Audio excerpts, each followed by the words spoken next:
Properly গুছায় বলার মতো স্টেটে নাই, পরিস্থিতিতে নাই।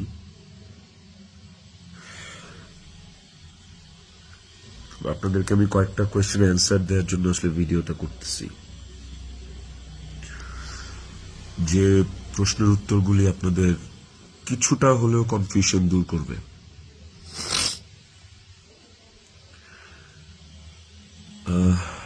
শেষ প্রশ্নটা থেকেই আসি আপনাদের। আমি এই ভিডিওতে সবকিছু ক্লিয়ার করবো, এভরিথিং। আমি আপনাদের প্রত্যেকটা প্রশ্নেরই উত্তর দেওয়ার চেষ্টা করব।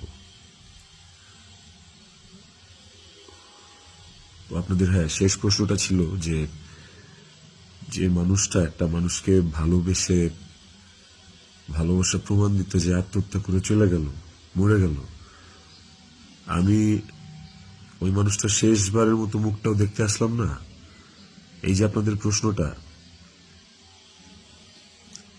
আচ্ছা আপনারা কি আমার দেশে আসার মতো পরিস্থিতি রাখছেন? হ্যাঁ, আমি দেশে আসা মাত্রই আমার উপর মব সৃষ্টি হবে। আমি দেশে আসার মাত্রই আপনারা আমাকে টাইনা ছিঁড়ে ফেলবেন। আমার ফোনে এত এত এত থ্রেটস আমি আপনাদেরকে বলে বুঝাইতে পারবো না। আমার কাছে এমন ইনফরমেশন আসছে যে এয়ারপোর্টের বাইরে লোক রেডি করা আছে, আমি যাওয়া মাত্রই they will gonna hit me, they will gonna kill me. Police ধরে নিয়ে গেলে ওকে, আমি সেটা আইনিভাবে ফেস করব, কিন্তু এখন যদি আমিও মারা যাই, আমিও রিজিকের মার কাছে চলে যাই, রিজিকের কি হবে? আপনারা কি চান যে রিজিক তার বাবাকেও হারাক? এই ছেলেটার কি দোষ? এই ছেলেটা বড় হবে না? ও কিভাবে বাঁচবে? মায়ের অভাব কেউ পূরণ করতে পারে না। যে মানুষটা বাইচা আছে বাপ, ওই বাপের অভাব কিভাবে পূরণ হবে? তাইলে মাও থাকবে না, বাপও থাকবে না? আপনারা এইটা চান? আমার ইকরার শেষ মুখটা আপনারা আমাকে দেখতে দেন নাই। আমার ইকরার শেষ মুখটা ইকরার পরিবার আমাকে দেখতে দেয়নি।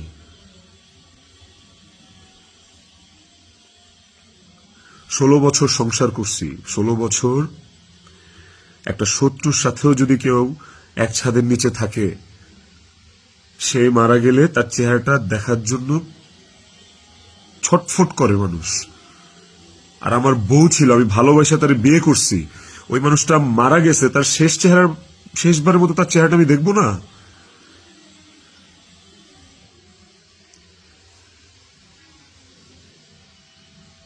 দেখেন, আমি না আসলে আপনাদের সাথে এখানে কোনো ফেক কথাবার্তা, মানে ফেক কান্নাকাটি, ফেক আপনাদের থেকে ইমোশন নেয়া, এগুলো নিয়ে কথা বলার জন্য আমি আসি না। আমি আপনাদেরকে আমার জায়গাটা আমি ক্লিয়ার করতেছি। আমি নাম হয়ে গেছি।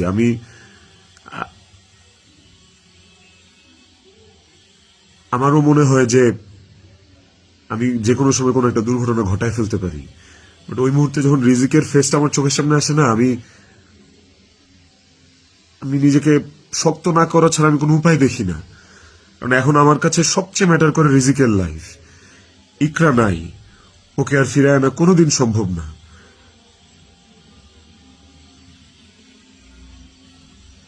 আমার কাছে এখন সবচেয়ে বেশি প্রায়োরিটি হচ্ছে রিজিকের জীবনটা। আপনারা না রিজিককে ভালোবাসেন, আপনারা না রিজিককে নিয়ে অনেক কনসার্ন। এই যে এত এত গালি আর হেট্রেড আমাকে নিয়ে, এত কিছু, সবকিছুর অ্যান্সার আপনাদেরকে আমি দিব। তার মধ্যে একটা জিনিস আমাকে একটু হলেও স্বস্তি দিছে, সেটা হচ্ছে যে আপনারা রিজিককে নিয়ে অনেক কনসার্ন। তাহলে রিজিক তার বাবা হারাইলে আপনারা খুশি হবেন? আপনাদেরকে আরেকটা কথা বলবো, সেটা হচ্ছে যে আপনারা অনেকেই বলতেছেন যে এদিকে বউ মারা গেছে অথচ আমি আসতেছি না, নেপাল থেকে আসতে কয় ঘন্টা লাগে, নেপাল কি মঙ্গলগ্রহে নাকি, অনেক অনেক কথা বলতেছে। কন্টেন্ট ক্রিয়েটররা ভিডিও বানাইতেছে যে নেপাল থেকে আসলে 1 ঘন্টা লাগে, এই লাগে সেই লাগে। ভাই, আমি নেপালে 18 বার আসছি, আমি জানি নেপাল থেকে যেতে কতক্ষণ লাগে। কিন্তু নেপাল থেকে বাই রোডে বাংলাদেশে যাওয়ার কোনো সুযোগ নাই। ইন্ডিয়া হয়ে বাই রোড যাওয়া যায়, সেটাও লুকায় টুকায় যাওয়া যায়, অথবা ইন্ডিয়ার ভিসা থাকা লাগে।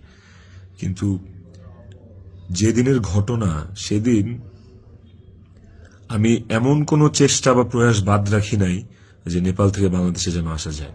সেটা বাংলাদেশ নেপাল ডিরেক্ট ফ্লাইট হোক, ছিল না। ট্রানজিট ফ্লাইট ছিল না, একটা ট্রানজিট ফ্লাইট ছিল, ওইটার টাইম আর ওইটাতে আসলাম, ওকে পরের দিনই আসতে হইতো। তারপর আমি বিজনেস ক্লাস ট্রাই করছি, যে কোনো ট্রানজিট ফ্লাইটে বা নেপালের ফ্লাইটে কোনো বিজনেস ক্লাস আছে কিনা। আমি অনেকভাবে চেষ্টা করছি যে সামহাও বাংলাদেশে আমি ঢুকতে পারি কিনা, বাট ওই দিন, যেদিনের ঘটনা, ওই দিন আমি কোনোভাবেই টিকিট ম্যানেজ করতে পারি নাই। এটা হচ্ছে যেদিনের ঘটনা, সেদিনের কথা বললাম। আর এরপরের দিন আপনারা যে বলতেছেন যে শেষ দেখাটাও দেখলাম না, আসলাম না, এই না সেই না, আমি টিকিট কাটছিলাম, কারণ ওই টিকিটটা ছাড়া অন্য কোনো টিকিটে আসলেও অন্য কোনো টিকিটে আসলেও আমাকে দেরি করে আসতে হইতো। সো সবচেয়ে ফাস্টেস্ট টিকিট ছিল এটাই, বাংলাদেশ বিমানের কাঠমান্ডু টু ঢাকা, বাংলাদেশ বিমানের কাঠমান্ডু টু ঢাকা। দেখেন এখানে লেখা আছে 1 মার্চ, এই যে 1 মার্চ। আমি টিকিট কেটে ইমিগ্রেশন পার করেও চলে আসছি। তারপরে যেটা হয়েছে, আমার কাছে ইনফরমেশন আসছে যে এয়ারপোর্টে এভরিথিং ওয়াজ রেডি। আমি ঢুকা মাত্রই আমাকে হিট করবে বা আমাকে পুলিশের হাতে পড়ার আগেই আমাকে যা করার করবে। তো ওই অবস্থায় তো আমি দেশে ঢুকবো না। এবং এর সাথে শুধু আমার কাছের মানুষজনই যে জড়িত তা না, আর অনেক মানুষজন জড়িত। আমি পুরোটা না বলি, কাউকে ছোট করতে চাই না বা কাউকে আমি এখনই দোষ দিতে চাই না। তো আমি যখন বুঝতে পারলাম যে আমি দেশে আসা মাত্রই আমার উপর অ্যাটাক হবে এবং এটা হিতের বিপরীত হবে, এবং এখন মব হলে যেটা হয় যে পুলিশে আসলে অনেক সময় নিরুপায় হয়ে যায় সিচুয়েশনে, ওই জিনিসটা অ্যাভয়েড করার জন্য যে আমার কিছু হইলে এখন আমার ছেলের কি হবে, আমার ছেলে তো আমার পথ চেয়ে বসে আছে, ওই ব্যাপারটা যখন আমি জানতে পারি, ক্লিয়ারিফাই হই, তখন আমি ইমিগ্রেশন ক্রস করার পরেও আমি অফলোড হই। দেখেন এখানে রিজেক্টেড লেখা আছে, অফলোড হওয়ার। তো এই ছিল রিজন। আর যারা বলতে চাচ্ছেন যে আমি আসি নাই, আমার আসার ইচ্ছা নাই, দেখার ইচ্ছা নাই, খুবই বুলশিট কথা এবং ভুল কথা। আমার বউ মারা গেছে, যার সাথে আমি 16 বছর কাটাইছি, যারা আমি ভালোবেসে বিয়ে করছি, যাকে আমি ভালোবাসছি, তার শেষ মুখটা আমি দেখতে আসবো না, এটা শুনতে পাইলেও বা এটা শোনার পরও আসলে আমার কলিজাটা কাঁপা ওঠে, আমার ছটফট করে। আমি যখন আপনাদের রিলস দেখি, আমি যখন আপনাদের ভিডিও দেখি যে কবরে শোয়ানো হচ্ছে, কবর খোঁড়া হচ্ছে, লাশের গাড়ি যাচ্ছে, ভাই আমি ঠিক থাকতে পারি না। আমার ভেতরটা যে কেমন ছটফট করে, আমি আপনাদেরকে এটা বুঝাইতে পারবো না।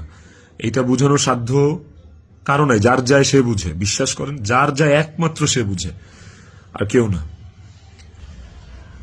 আপনাদের অনেক বড় একটা প্রশ্ন, অনেক বড় একটা জানতে চাওয়া যে ইকরার সাথে আমার এমন কি কথা হইল যে ইকরা সুইসাইড করতে বাধ্য হয়েছে। ইকরার সাথে আমার ভিডিও কলে ইকরা এমন কি দেখলো যে ইকরা আত্মহত্যা করলো। তো নেপালে আসার পর থেকে সমস্ত কনভারসেশন ইকরার সাথে আমার শেষ পর্যন্ত আমি আপনাদেরকে প্রোভাইড করব, কমেন্ট সেকশনে আপনারা দেখবেন, দেখলে আপনারা বুঝতে পারবেন যে আসলে কি ঘটছে বিষয়টা। আরেকটা যে বিষয় সেটা হচ্ছে যে কিছু স্ক্রিনশট ঘুরে বেড়াচ্ছে ফেসবুকে, সোশ্যাল মিডিয়াতে, যে ওখানে লেখা আমি ইকরাকে বলতেছি আমি ওকে ডিভোর্স দিয়ে তিথিকে বিয়ে করব, এন্ড আপনারা ভাবতেছেন এই জন্য ইকরা সুইসাইড করছে। আপনাদেরকে বলতে চাই স্ক্রিনশটটা পুরোটাই ফেক। কারণ হচ্ছে আমি কোনোদিন ইকরার সাথে বাংলায় কনভারসেশন করি নাই, কোনো চ্যাটিংয়েই ওর সাথে আমার কোনোদিন কোনো বাংলায় এরকম ভাবে বাংলা লেখায় ওর সাথে আমার কোনোদিন কোনো কনভারসেশন হয়নি। ইকরার সাথে আমি সবসময় বাংলা আর ইংলিশ মিক্স কনভারসেশন করছি। বাংলা আর ইংলিশ মিক্স বলতে বাংলিশ ভাষায় আর কি, বাংলাটাকে ইংলিশে লিখে ওর সাথে কনভারসেশন করছি। তো ওই স্ক্রিনশটটা দেখে আপনারা ভুল বুঝেন না, মিসজাজ করেন না, ওটা একটা ভুয়া এবং ফেক স্ক্রিনশট। আমাকে ফাঁসানোর জন্য আসলে ওই স্ক্রিনশটগুলো বানানো, কে বা কারা বানাইছে আই হ্যাভ নো আইডিয়া। তো টক্সিসিটি একটা বিষয়, আমাদের রিলেশনশিপটা অনেক আগে থেকেই টক্সিক ছিল, অনেক আগে থেকে টক্সিক ছিল। তিথির সাথে পরিচয় হওয়ার আগে থেকেও টক্সিক ছিল, এন্ড ও অনেক আগে থেকে আমার কাছে ডিভোর্স চাইতো, কিন্তু আমি কোনোদিনই ওকে ডিভোর্স দিতে চাইনি। তালাক দিতে চাইনি। আমার একটাই কথা ছিল যে আমি সংসার করব, কারণ আমি নিজে একটা ব্রোকেন ফ্যামিলি থেকে বড় হওয়া ছেলে। আমি যখন ক্লাস 5-এ বা 6-এ পড়ি তখন আমার বাবা মার মধ্যে ডিভোর্স আর সেপারেশন হয়। আমি খুব ভালো করে ফিল করছি, আমি নিজে ফিল করছি যে একটা ব্রোকেন ফ্যামিলিতে একটা সন্তান কোন ধরনের ইনকনভি